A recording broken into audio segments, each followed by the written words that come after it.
12 of my journey through the Connecticut court system. So where we left off in part 11, I was saying how I had filed a restraining order application against Matt Lodice in the New Haven Superior Court on February 14th, 2022. And it was scheduled for a hearing on February 28th of 2022. I did not show up for the hearing, and there was some issues where I had applied for it online for this restraining order, and I didn't get the response back from the court in time, and I didn't have a chance to have him served. And I was just like, whatever, they denied it ex parte. I'm not going to waste my time going to the hearing and have them deny it again. So I didn't show up. I think that made a bad first impression for Jane Grossman to see that I didn't show up to the application that I had applied for. And this is how the hearing went down. Turn the service on this. No, I don't show anything. Mr. Lotus checked the applicant's not checked. Oh, I see. Sir, are you Matthew Lodice? I am. Have you seen Theodora Antar today? I have not. All right, well, this is a restraining order application filed by her. It was not served, and she is not here. So the matter is dismissed, and you're free to go. Thank you, Your Honor. So that entire hearing from start to finish took 33 seconds. And notice how in this situation, I filed for the restraining order against him. He was the respondent. He showed up and I didn't. And this is important because a year later, somebody else filed one against me. I showed up, they didn't. And when I went in front of her, she said that we were going to have to wait a few hours to give them a chance to show up. So that's one example of how what she did here, dismissing it in 30 seconds, not even saying, oh, maybe I'm late.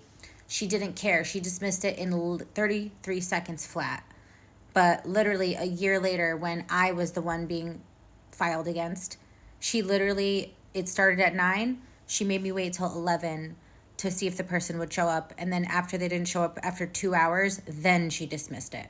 So again, here's the violations of equal protection. So then on February 28th, 2022, the same exact day of this restraining order hearing, Child Support Enforcement Services filed their own motion for contempt in my custody case against Matt.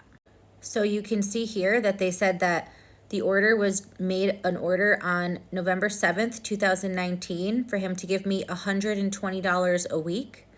The support enforcement officer, Michael Landry, filed this on on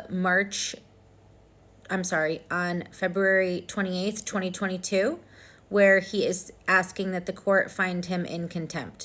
You can see here it says give the reasons why he or she should be found in contempt.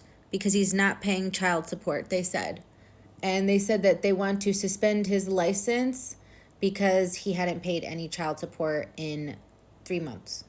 So then, as I explained in a prior video, after that, Matt and I went back to court for the custody case on March 9th, 2022. If you missed that hearing that I posted back in part 11, he showed up early and I was 10 minutes late, and he showed up with my daughter, and he lied under oath. He said under oath that I had abandoned Angelina, which was a lie, and he actually then received legal advice from the judge, who asked him if he wants sole custody. He said yes.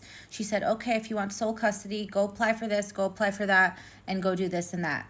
And they're not allowed to bring your kid to court. She let him bring Angelina. And they're not allowed to give legal advice from the bench, but she did for him. And she has a history of doing this. And so I already played that hearing. It was fairly short. It was only a couple minutes. And then afterwards, she issued this order on March 9th, 2022. She basically said that the case was being continued until June 1st, 2022 at 10 a.m. so they could get an update on custody. So on the same day, on March 9th, 2022, right after Judge Jennifer Aguilar gave Matt Lodice legal advice and instructed him to file for a motion for modification, he then filed the following motion after being instructed to do so by her. So you can see he writes, Since the date of the order, the circumstances have changed substantially as follows. The mother stopped taking child and father has majority of time.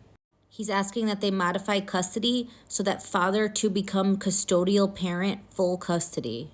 He also said he wanted to modify visitation so that it would be determined by the father when he has custody based on the mother's ability. So that motion for modification was scheduled to be heard on April 12th, 2022.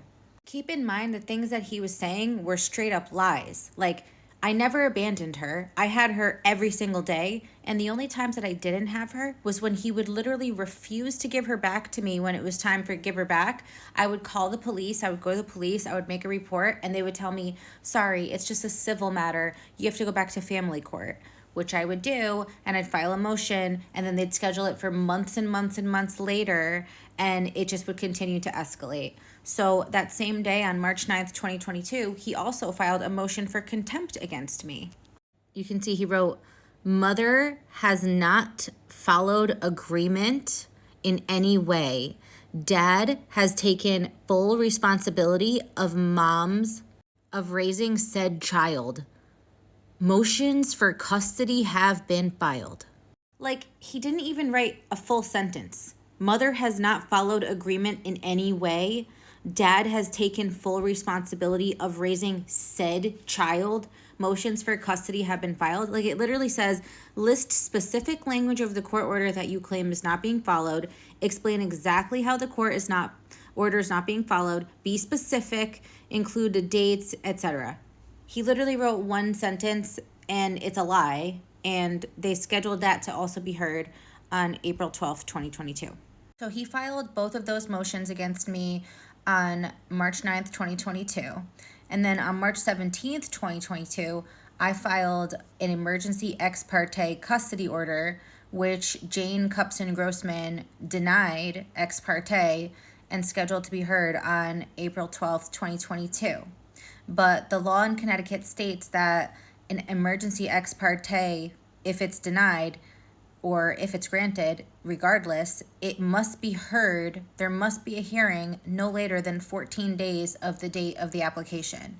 So when I filed it on March 17th, 2022, and she scheduled it for April 8th, 2022, that was almost a month later, way past the 14 days. Here's what I said in my emergency order. I'm requesting that he return my child to me immediately and stop withholding her from me, asking that he's ordered to stop withholding her medical and educational care and stop refusing to give me my court-ordered right of first refusal and having strangers babysit her. Here's what I said in my affidavit. An emergency ex parte order is required because Matthew offered to keep Angelina with him for the week of March 7th, 2022 through March 14th, 2022, after stating that he was not going to pay his court-ordered 50% of her child care costs for her private babysitter that usually babysits her in my home. He stated that he is not working and he can stay with her every day since he claims to have no income or job. He stated he would meet me on March 15th, 2022 in Trumbull for a scheduled dentist appointment for Angelina. Our court order states we are to make all medical decisions for Angelina together. Matthew contacted me on March 15th, 2022 to tell me he was running late. When I explained to him that we could not reschedule the appointment and that they were okay with us being late, he then went behind my back and canceled the appointment without my knowledge. I went to the appointment at 5 o'clock on March 15th, 2022, expecting that Matthew would meet me there with our child so she could receive medical care. Matthew instead stopped responding and stated he would make all medical decisions for her on his own, despite our court order from June 18th, 2021, stating that those decisions need to be made together. He then stated in an email when I asked him to bring my child home immediately that I could come get her anytime from his mom's house. He has filed all court documents under his mom's address as well. However, he no longer lives there since December 2021. Waterbury Police confirmed on March 15th, 2022, after I asked them to perform a wellness check, that neither my child or her father lived there. Follow for part 13 to hear the rest and see what happened after this.